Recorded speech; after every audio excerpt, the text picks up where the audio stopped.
شام کے 5 بجے ہیں۔ السلام علیکم، یہ ریڈیو پاکستان ہے۔ مدثرہ اطہر سے خبریں سنیے۔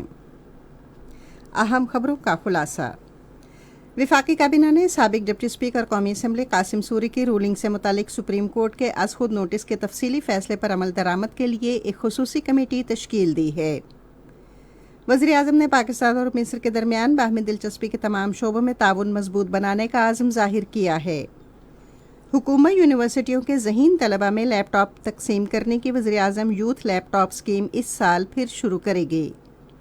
سیکیورٹی فورسز نے سیبی کے علاقے زیارت میں جاری بازیابی آپریشن میں 5 دہشت گردوں کو ہلاک کر دیا ہے۔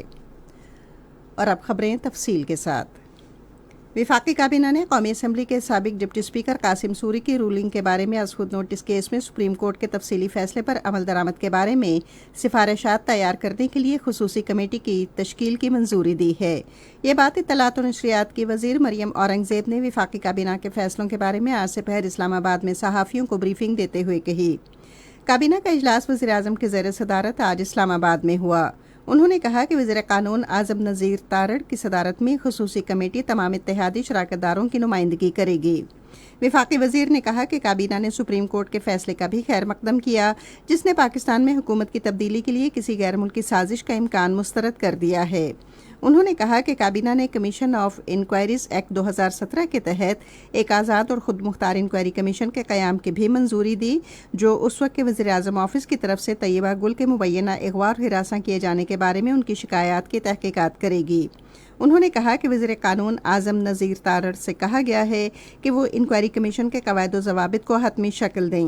انہوں نے کہا کہ انکوائری کمیشن کو نتیجہ خیز بنانے کے لیے اسے وقت کا پابند بنایا جائے گا۔ وزیر اعظم شہباز شریف نے تجارت، سرمایہ کاری، توانائی، تعلیم اور موسمیاتی تبدیلی سمیت مشترکہ دلچسپی کے تمام شعبوں میں تعاون مستحکم کرنے کا عزم ظاہر کیا ہے۔ وہ آج اسلام آباد میں مصر کے سفیر طارق دہروک سے گفتگو کر رہے تھے۔ ملاقات کے دوران دو طرفہ دلچسپی کے امور پر تبادلہ خیال کیا گیا۔ وزیر اعظم نے پاکستان اور مصر کے درمیان مختلف شعبوں میں تعاون کے فروغ کے لیے طارق دہروک کی کوششوں کو سراہا۔ وزیر اعظم شہباز شریف نے موسمیاتی تبدیلی کے بارے میں کانفرنس COP27 کی صدارت سنبھالنے پر مصر کو مبارکباد دی۔ مصر کے سفیر نے کہا کہ ان کے ملک کی قیادت اس سال موسمیاتی تبدیلی کے بارے میں ہونے والی کانفرنس میں پاکستانی وزیر اعظم کی شرکت کی منتظر ہے۔ پاکستان نے ترکیہ کے 6 یوم جمہوریت اور قومی اتحاد کے موقع پر ترکیہ کے برادر عوام اور حکومت کے لیے یکجہتی اور مضبوط تعاون کا اظہار کیا ہے۔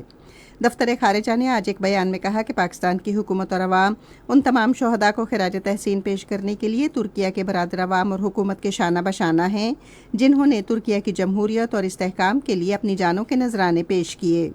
انہوں نے کہا کہ دونوں ملکوں کے عوام کے درمیان صدیوں پر محیط مشترکہ مذہب، ثقافت، لسانی اور روحانی ورثے پر مبنی مثالی تعلقات ہیں اور دونوں ملک وقت کی ہر آزمائش پر پورے اترے ہیں۔ حکومت اس سال نوجوانوں کے لیے وزیر اعظم کی لیپ ٹاپ اسکیم دوبارہ شروع کرے گی، جس کے تحت جامعات کے اعلیٰ کامیابی حاصل کرنے والے طلباء میں لیپ ٹاپ تقسیم کیے جائیں گے۔ اس بات کا اعلان نوجوانوں کے امور کے بارے میں وزیر اعظم کی معاون خصوصی شیزہ فاطمہ خواجہ نے نوجوانوں کی مہارت کے عالمی دن کے موقع پر ریڈیو پاکستان کو ایک خصوصی انٹرویو میں کیا۔ یہ دن آج منایا جا رہا ہے۔ انہوں نے کہا کہ نوجوانوں کی مہارت کا عالمی دن اس لیے بھی اہم ہے کہ پاکستان کی آبادی کا 68% نوجوانوں پر مشتمل ہے۔ شیزہ فاطمہ نے نوجوانوں کو جدید فنی اور پیشہ ورانہ مہارت سے آراستہ کرنے پر زور دیا، کیونکہ عصر حاضر کی ٹیکنالوجی سے زراعت، ٹیکسٹائل اور مینوفیکچرنگ سمیت تمام شعبوں نے ترقی کی ہے۔ انہوں نے کہا کہ حکومت جلد ہی رواں برس طلباء کے لیے وظائف کا اشتہار دے گی۔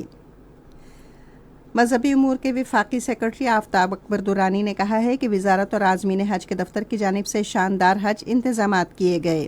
آج ایک بیان میں انہوں نے کہا کہ 2019 کے مقابلے میں اس بار کوئی مسئلہ پیش نہیں آیا اور چھوٹے چھوٹے معاملات کو فوراً سلجھا دیا گیا۔ انہوں نے امدادی اسٹاف، عازمین حج کے امور کے شعبہ، وزارت مذہبی امور سعودیہ کی وزارت حج و عمرہ کے کردار کو سراہا۔ سیکرٹری نے سرکاری حج اسکیم کے تحت حج کرنے والے افراد کو وطن واپسی پر کابینہ کی جانب سے اعلان کی گئی بھرپور حمایت کا یقین دلایا۔ سیکیورٹی فورسز نے سیبی کے علاقے زیارت میں جاری بازیابی کی کارروائی کے دوران کل عدم بلوچ لبریشن آرمی کے 5 دہشت گرد ہلاک کر دیے۔ پاک فوج کے شعبہ تعلقات عامہ کے مطابق گزشتہ شب خلیفت کی پہاڑیوں میں خوست کے قریب دہشت گردوں کے ٹھکانے کی نشاندہی ہوئی اور سیکیورٹی فورسز نے وہاں دہشت گردوں کا صفایا کر دیا۔ گھیرے میں آنے پر دہشت گردوں نے قریب آنے والے فوجیوں پر فائرنگ شروع کر دی، جس کے نتیجے میں حوالدار خان محمد شہید ہو گئے۔ تاہم بچ جانے والے دہشت گردوں کو پکڑنے اور عمر جاوید کی بازیابی کے لیے علاقے میں کارروائی جاری رہے گی۔ خبریں ختم ہوئی۔ مزید خبروں اور تجزیوں کے لیے ہماری ویب سائٹ ہے radio.gov.pk اور فیس بک کے link radio Pakistan news official پر براہ راست ویڈیو سٹریمنگ بھی ملاحظہ کیجیے۔